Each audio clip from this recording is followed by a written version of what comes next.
a work in progress because that stuff is a little more of a hot mess, if that's even possible. Fred Rogers, I'm coming into my neighborhood. I gotta put on the sweatshirt.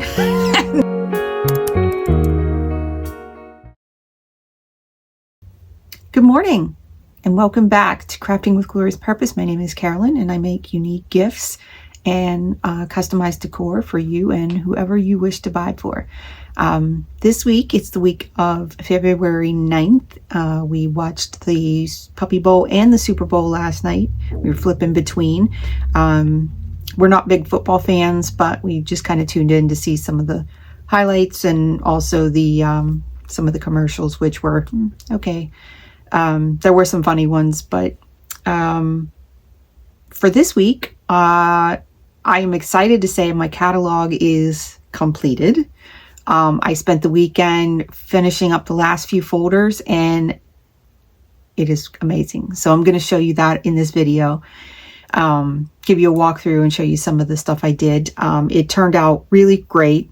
The keywording went super fast with that image chest software. So I think it's very user-friendly. I really like it. Again, not sponsored by them, but just was looking for something to catalog all those images and was so excited once I finally went through the last folder, and it made a huge difference searching for images and being able to add the keywords to them. So my goal is going forward to make a folder that's a little dumping folder. So once it has some images in it, then I can add them to the folder and or to the catalog from there.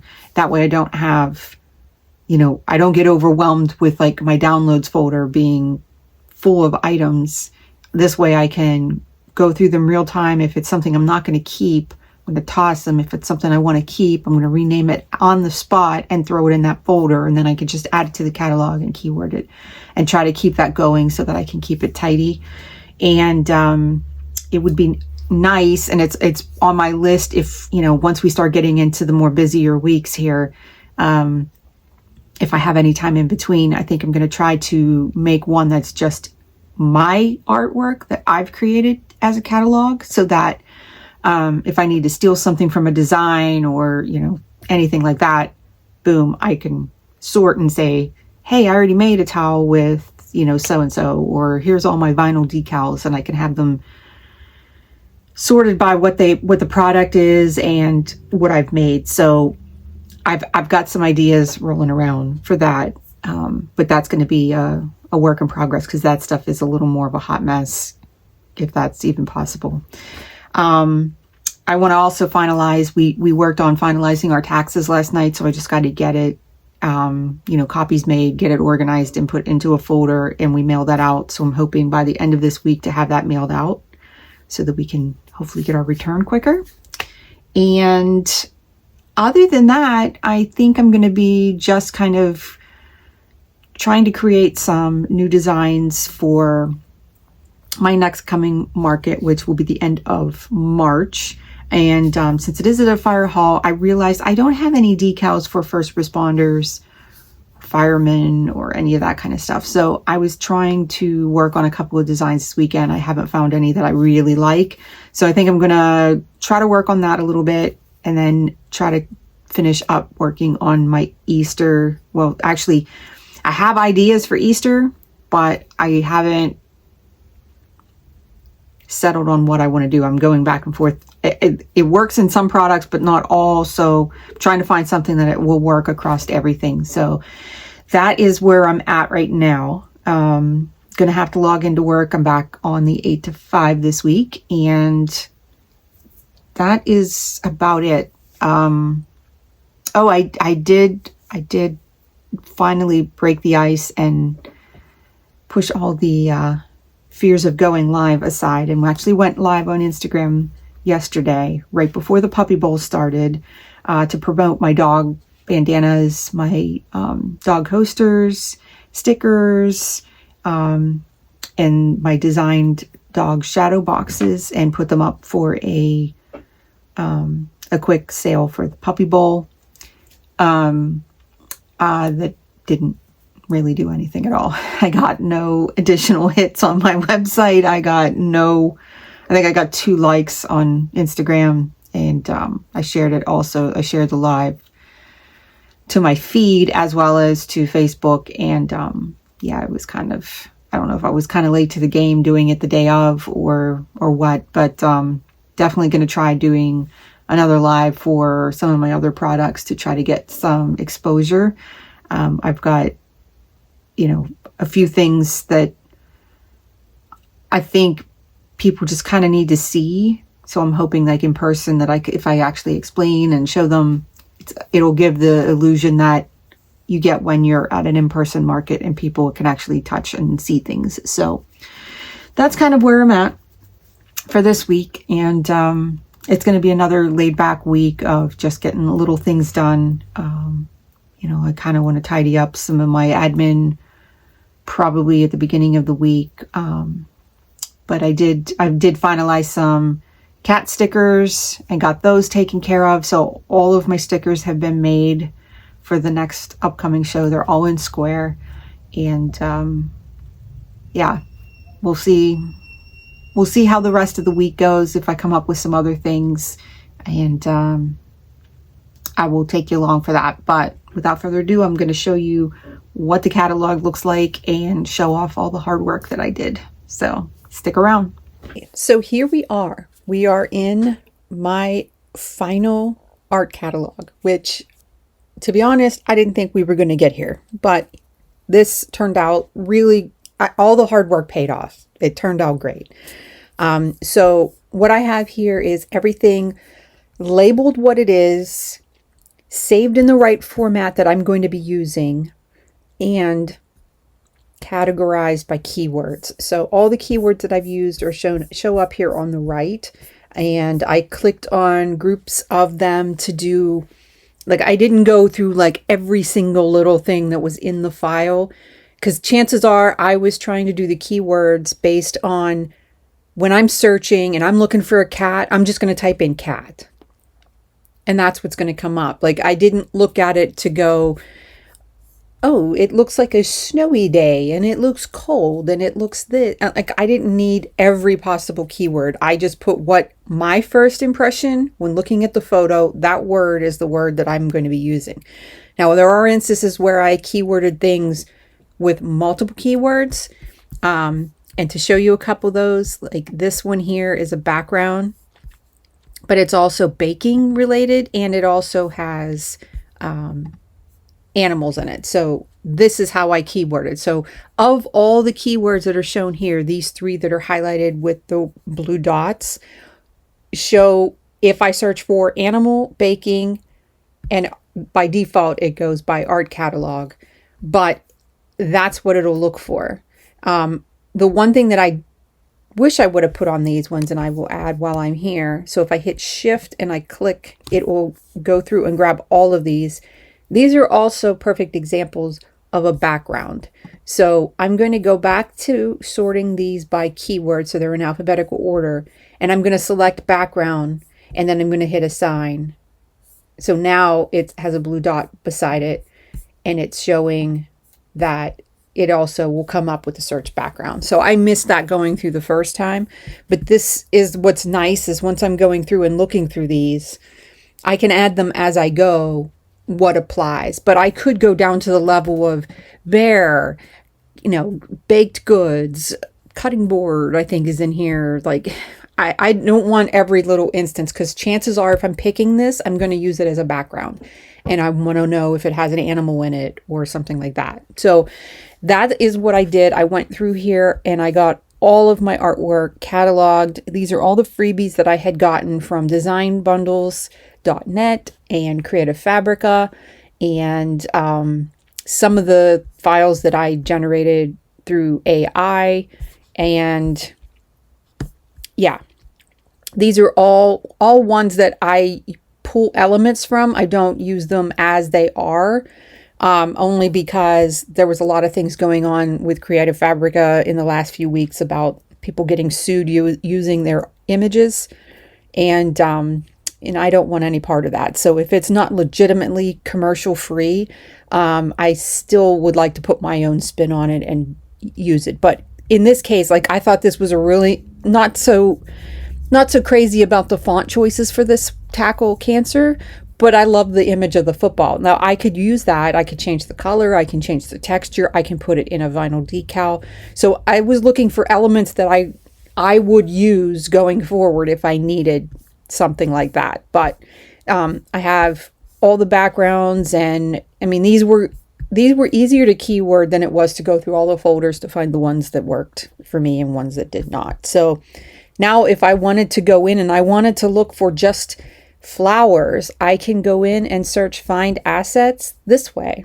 But I also learned, like I showed this in my last video, you can choose what file size or file type you have. So if you're only looking for PNG files, you can just type that the file type is PNG, and it will search and bring up only PNGs that you have in your catalog, or JPEGs, or however. But you can also choose keyword here and search. But what I found, which was a little easier, was selecting from here. So say I want to look at something that, and some of these pulled in by themselves, like I didn't use the word bright. I think there were specific ones that already had keywords embedded in them. So when I pulled it over, it auto-filled some of these. But let's just say I'm doing something with bees for spring, and I want to find something with a bee in it. So I can click from here, click the keyword and hit find, and it will sort them in that fraction of a second. Out of 8,000 images, here are the 31 assets that I have that have a bee in it or are bee themed. So that to me is awesome, because then I'm not sitting there searching through the same folders and looking for things that I know I'm never going to use. So I absolutely loved the way that these turned out. So I can click find all, and it will bring all 8,000 back. And then I can search if I'm looking for, let's say I'm looking for butterflies. I have 162 files. I hit find. Here are all the butterflies that I have. So some of them are with quotes. Not sure why these ones have butterfly, but I can go in and I can delete them.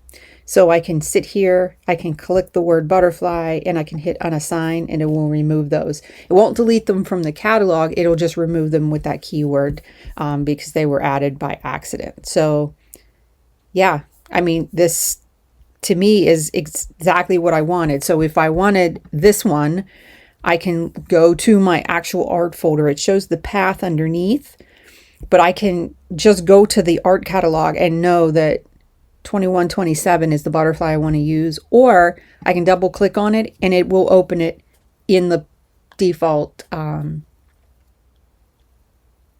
program. So for PNGs, it defaults and opens in preview. But if I wanted to open it in Photoshop, I can either change that on my system, which I'm not going to, or I can just get that number and I know that's in the folder. I can go to my hard drive and I can pull that image, make a copy of it to my desktop so that I don't ruin this original one. And then I can make something new with that.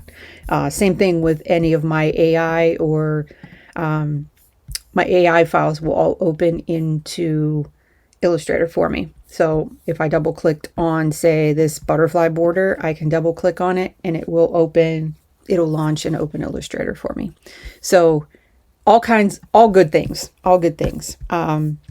Plus, kind of leaping through these, you kind of go, ooh, you know what? I might use this as like a new sticker, or you start thinking of creative ways to use some of the stuff that you have instead of going and buying a new file every time. So this totally helped me out a ton. And like I said, I'm still getting used to the interface on this, but I really do like this program. It's got a lot of features that are just bare bones, just saying, here's what I want. I just want to search for files with a keyword and put them all in one place. So I have this one catalog that has all these 8,000 files in there, and then I'm all set. So I am absolutely loving the way this has turned out for me. And yeah, I mean, it was a little bit of an undertaking, but that's what slow times are for. Like, this is the best January, February type project that we could do here at Crafting with Glory's Purpose. So now that it's all taken care of, I can actually start looking at maybe going through my personal art files, the ones that I've created from scratch that have nothing to do with any of the free Creative Fabrica stuff. Like, this is just going to be my any of my freebies or commercial free things that I download. But my actual designs, I'd like to make my own so that I can kind of reference them if I need something, or, you know, things like that. But I'm always taking from my original files and making something else from them, or updating them, or things like that. So just wanted to give you a show on how well this turned out. And I hope that this helps somebody. I would assume that everybody has a folder of things to go through that, you know, this might be helpful to you. I can't imagine going through folders and folders and folders of stuff, or remembering where you put things. Or maybe you're better at it than I am. I just kept dumping them in a folder, out of sight, out of mind, until it got out of control. So hopefully you have a system that's better and works for you. But if you need to, you can use this. Once again, I found this image chest app was on the desktop version, so I'm on a Mac. So I went through the Apple Store, and this is a download. It is a one-time fee. There are no additional fees. It's just you pay for the app and you're done. I believe it was maybe $10, maybe 14, somewhere between like $10 and $15. I don't remember the exact amount, but totally worth my sanity. So I'm hoping that it helps somebody else out. And yeah, I'm glad you guys went on this journey with me. But yeah, we hit the finish line, people. We are good to go. So I can start now designing with ease and not trying to look for things. I found myself actually going back to Creative Fabrica and typing in, like, if I wanted an egg and I couldn't find one that had a pattern or something on it, I would just go to Creative Fabrica and download another one out of the freebie section, and which to me is kind of stupid because I already had it. So I did have a lot of duplicates too. So this will save me some time, just going here first, finding what I have, and if I don't have what I need, then I can move on and search for it in other avenues. So hope this helps somebody out.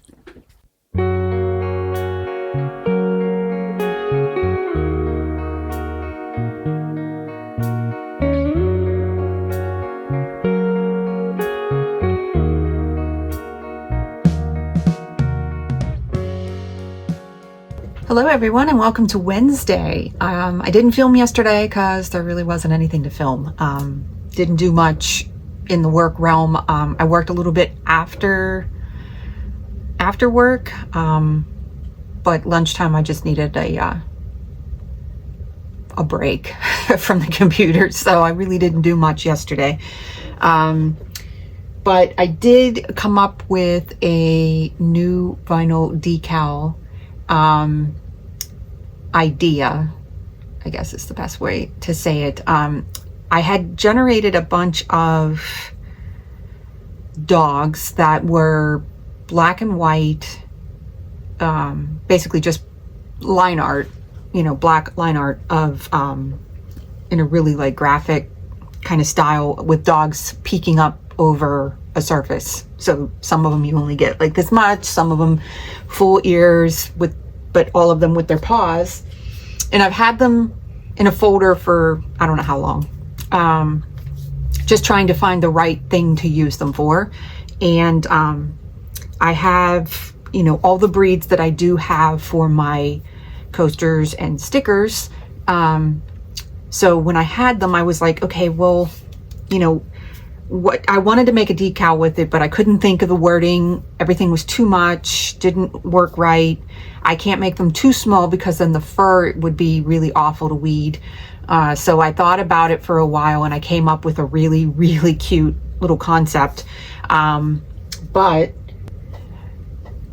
then I just decided that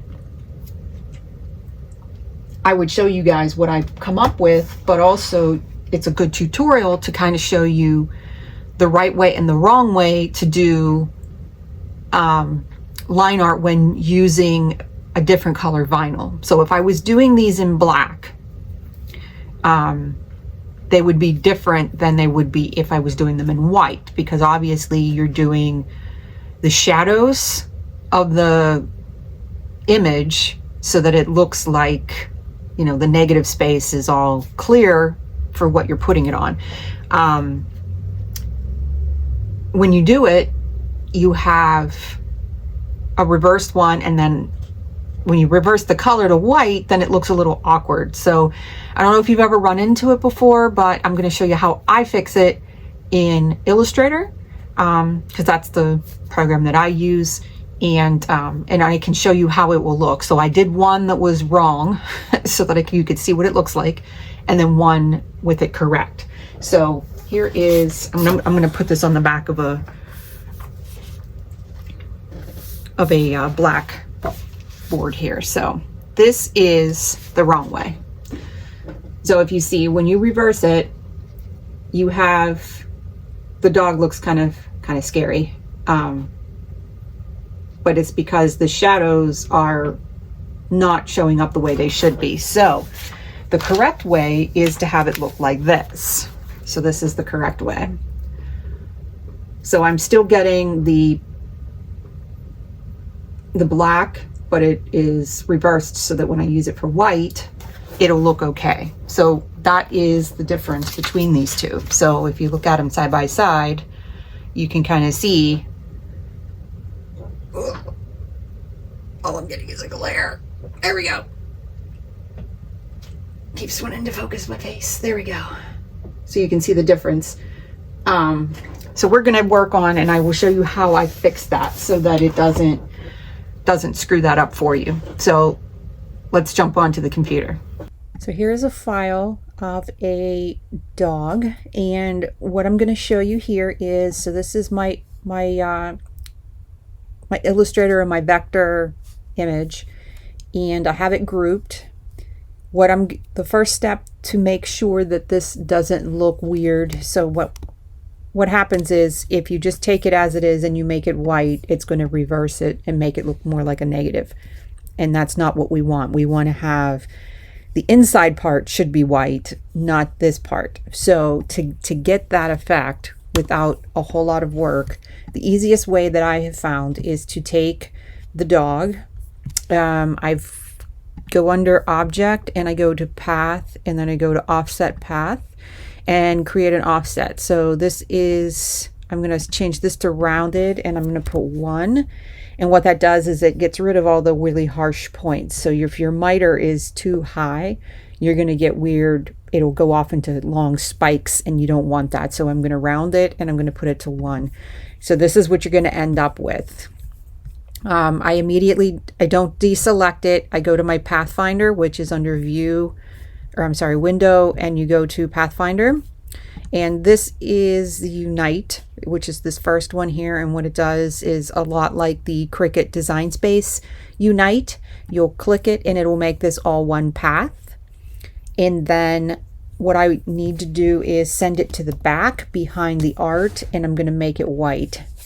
So to get rid of these little holes, what I'll do is I'll ungroup this and then grab just the black, and you'll see I have a couple little spots here too. Sometimes the easier way, if you have a lot of little floating pieces, is to grab all of it and just deselect the back part. So that'll give you just the black. I'm going to leave it on top of where it is. I'm going to hit Command 3, which is to hide the selection. So it's in the same place, it's just hidden. And then I'm going to do Command Y, and that will give me my wireframe, so then I can see the little parts that I want to get rid of. So I just do a click and drag and delete, and that gives me my outline. I can go back to Command Y, and it'll put me back into my normal preview mode. And then I will hit, since I hit Command 3 to hide it, I'm going to hit Option Command 3, and it'll bring it back. And that way I have my selection how I would want it if it would show up on black. Now what I want is the exact opposite of this. So what I will do is I will grab both. I'm going to make a copy of it so that we can see the original versus this one. And I'm going to use this little one in the Pathfinder that's called divide.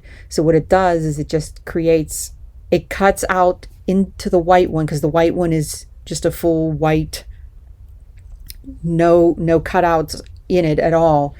This will actually cut the black out of that white. So now if I go in here and I ungroup it and I delete the black, and I'll get these little nodes here, now I'm left with the reverse version of this. So now this looks better white than me taking this and making it white and filling it in. So if I take where this black layer is and I put it in there, it's actually the negative space. It actually cut out that part of it. So now I have the version as black if I need it, and as white, which is what I'm going to use it for the decals. So if I wanted to put this on, say, a darker cup or a lighter cup, and I wanted to do, you know, put it on a laptop or something like that, I would probably go with the black for indoor use, obviously, since the black will fade over time. The white I like to use for the vinyl for the car or exterior so that it doesn't fade, but it will always stay nice and clean. So hopefully this helps you out.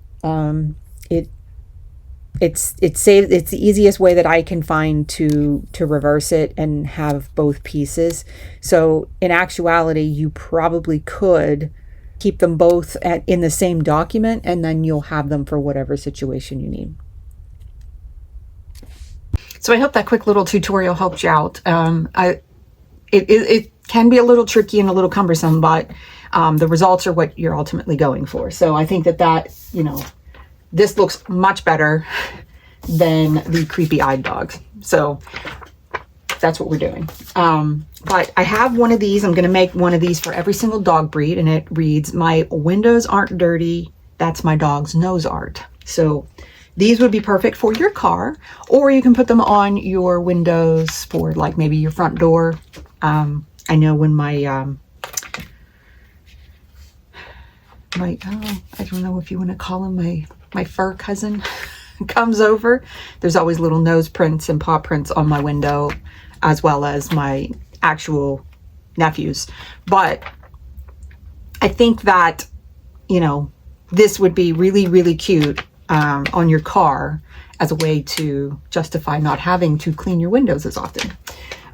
So I have that one, and I have one that is for, like, I did the Dalmatian one, and then I have a golden retriever. So he's all ready to go.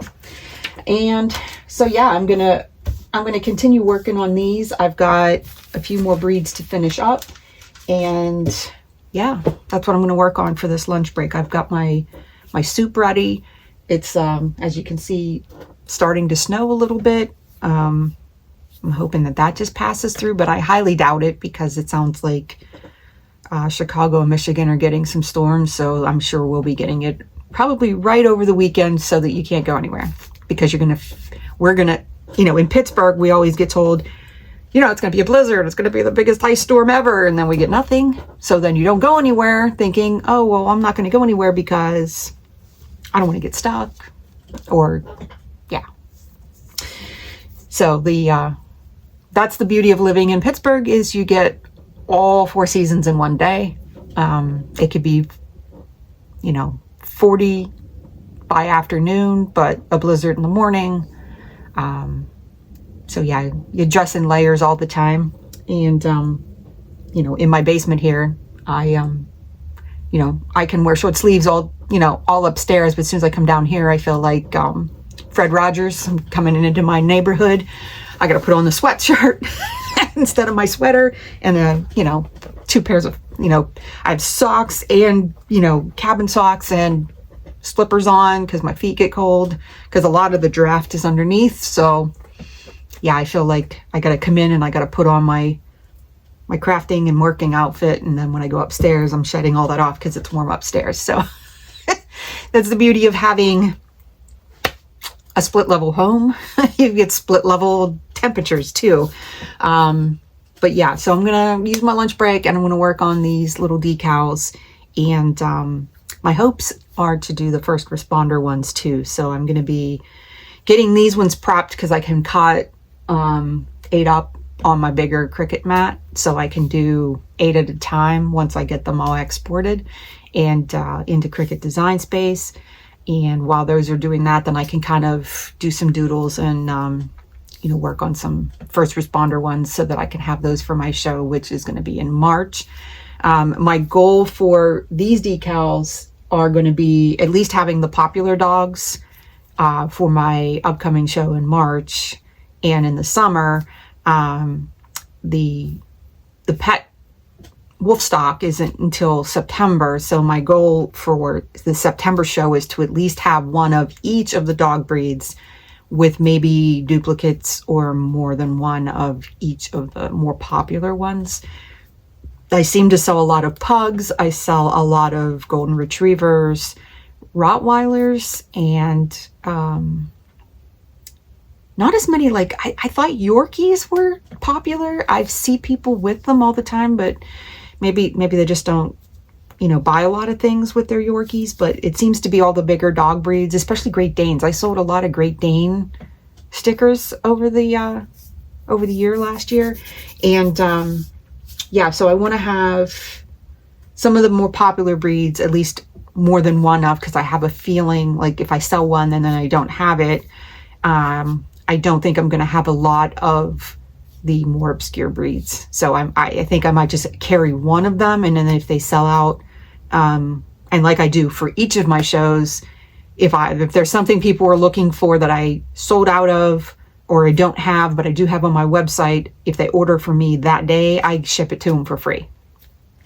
So there's always that option if, I don't have it in person and they need it. So I'm going to continue working on these and sipping my soup and staying warm down here before I have to log back into work. So catch you later.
Hey everybody, welcome to Thursday. So we're at lunch. It's just as dreary as it was. It's 8. There's no sunshine in Pennsylvania or in Pittsburgh today.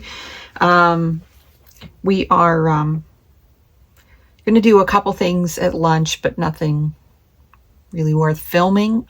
I did hear yesterday, or I guess the news came yesterday, about Joann's closing 500 stores. And the part that really sucks is there's only going to be one in our area. Like even one is so far away from me. I don't know. I find it very, very unsettling that they'll probably close the rest. I don't know that this is going to fix the problems that they're facing. And, yeah, it's going to be a tough on a lot of crafters for sure. And me being one of them. I shop all three, Hobby Lobby, Michael's, and Joann's on a regular basis. There's just something about going into a store and holding on to the product in your hand versus getting everything off of Amazon. I mean, as a crafter, I don't know how that's sustainable for fabrics. Like you need to feel the fabric, you need to see it, you need to, I can't be the only one that thinks that. And I don't enjoy sewing. Like I do the dog bandanas, and that's about the limit of my sewing ability. I can sew if I have to. That's not my go-to for, I'd rather draw or work on digital things than actually pull out a sewing machine. I always fight with the bobbin, and so it makes a big difference for me when I'm going to the store and I want to see. I'm not as familiar with fabrics as somebody that, is a seamstress, or they work with fabric more often than I do. I go in, I want to feel the weight of it. I want to see it. I want to see the color up close. Looking online doesn't do it justice at all. So it's going to be tough. It's going to be a hard hit for the community. And I was really hoping come their meeting that they were having, which was supposed to be yesterday or today, that they would have, had better news. I mean, we all knew that they were going to close some stores, but 60% of their stores is a huge, huge cut. So yeah, the one that like 10 minutes from my house is going to be gone. And, yeah, it's going to be a rough one. So hopefully better news comes out of it. Maybe they'll be able to pull out of this. But I don't know. I don't think it looks good. So I'm pulling for them. I'm rooting for them, but don't think it's going to be, I don't think it's going to give the end result that they're looking for. I think it ultimately, whoever buys them is going to just liquidate the rest of the stores. So, yeah, I mean, it is what it is. So everybody that, is a crafter is probably feeling the same way, that, the uncertainty, what's going to happen. So, I'm going to use my lunch break here, like I said, to do a few things that aren't really fun to watch, but, I will break in if there's something I think you might want to see. But, I'm going to go make some soup and look at the rainy, dreary day outside, and hopefully try to get sunlight in here, do some work. So we'll catch you later.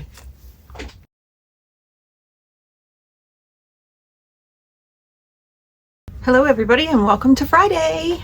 Yay, the sun is out. No snow yet. We'll see what happens.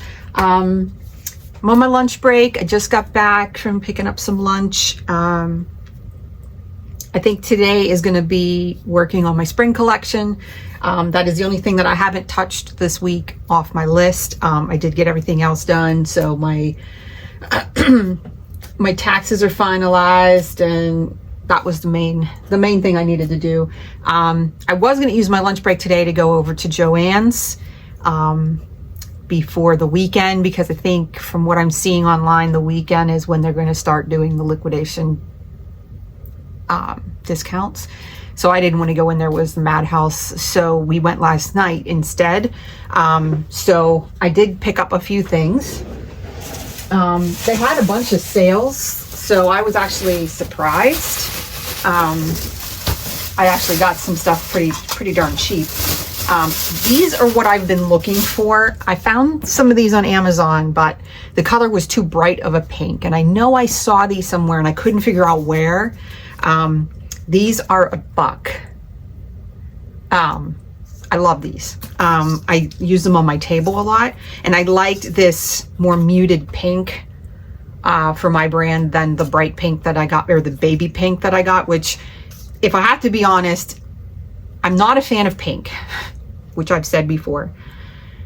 If I did pick a pink, it would be more of a muted or dusty color, or I do like rose gold, obviously, because that's part of my logo and brand. But I do not like the bright baby pink and the magenta, like obnoxious, like it has to be somewhere where it's, you know, more muted. I'm not a big fan of the bright stuff. So when I saw these, I grabbed 6 of them because I figured I'm going to use these on my table for my smaller items. Even if not, I will find somewhere to use these in my craft room for, you know, stickers for, I don't know, something, you know what I mean? Like packing stickers or for packaging and stuff. So I definitely picked up 6 of these, which I was super excited. In sewing my dog bandanas, I noticed that I have pins from when I was sewing in like high school. So they are pretty crappy and bent, and they are the ones with the little ball on the top that are multicolored. And when they're crooked, they don't work. So I found these in the impulse section, and it also is part of this Happy Value line, which I didn't even know existed. But they're little dress form pins, but they're nice and long. So I'm going to use these whenever I'm sewing my bandanas. That way I can kind of go over them and find them real easy to pull out. All the pins I have are either too thick and they leave a hole in the fabric, and all the good ones are basically broken. So I got those, and I got myself a new pair of fabric scissors since I've kind of commandeered my other ones as my catch-all scissors. So I bought lime green ones because green is my favorite color. But I saw these are their Fabini fabric line, and I was able to use my 25% off coupon to get them. So they actually have a nice grip on them. Plus they actually feel good left-handed. So if I need either of my husband or my son, who are both lefties, they can help out without complaining that they hurt their hands, because I complain when I have to use the left-handed scissors because they hit in the wrong spot on your hand. And then my last thing I picked up was some stuff for my spring collection, and it will be my last Joann's run to go get fabric squares, which was kind of sad. I was going through them, and then I wanted to buy a whole bunch of things I might do, but then I was like, I'm going to get stuck with them, and if I can't return them and I don't use them, then that's just a waste of money. So I'm just going to have to find another way to get my fabric squares. And I am going to do the next bandanas for my spring collection are going to be, and I'm not going to say what the collection is just yet, but here is a sneak peek of what the bandana fabrics will look like. They will be double-sided. So if that gives you a hint, stick around and you'll get to see what the actual collection is going to be. I am super geeked. Had an epiphany this morning, so it all just kind of like, I hurried up and doodled some stuff down. And so I'm going to use my lunch break to work on that and see what I can come up with. I'm super excited about it. I am looking forward to doing a dog bandana, a shadow box for this, sticker, possibly a decal and sun catcher. and then definitely a towel and possibly a mug, maybe a mug and towel combo, not sure yet. But I am super excited to get started, so that's what I'm going to do spending my day. So I'm going to sign off the vlog here, and then I can kind of give you an update next week where I'm at with the collection. But yeah, I don't have anything else for you guys other than I hope you enjoyed this video. Thanks to all the support I've been getting on my channel, up to 31 subscribers as of this check-in, and I couldn't be more grateful for you guys sticking around and wanting to see more. And I hope that this reaches some more people that, you know, are going through the same thing that I'm doing with a small business and working at the same time and trying to get into right vendor shows and all that good stuff. So if you are a subscriber, thank you. If you haven't subscribed, I would love it if you would join our little community here at Crafting with Glorious Purpose. And I hope you guys have a fantastic and glorious weekend. Stay safe if you got any snow coming your way, and if you have beautiful weather, I am jealous because I am really starting to think of spring and warmer weather. The sun is out here and it looks so beautiful and warm outside, but it really is not. It feels very much 20s, low 20 or upper 20s, and I think it's supposed to get colder. So if you have warm weather, I applaud you. Enjoy it, because I wish I were there with you. So have a great weekend, everybody, and we'll catch you on the next one. Bye.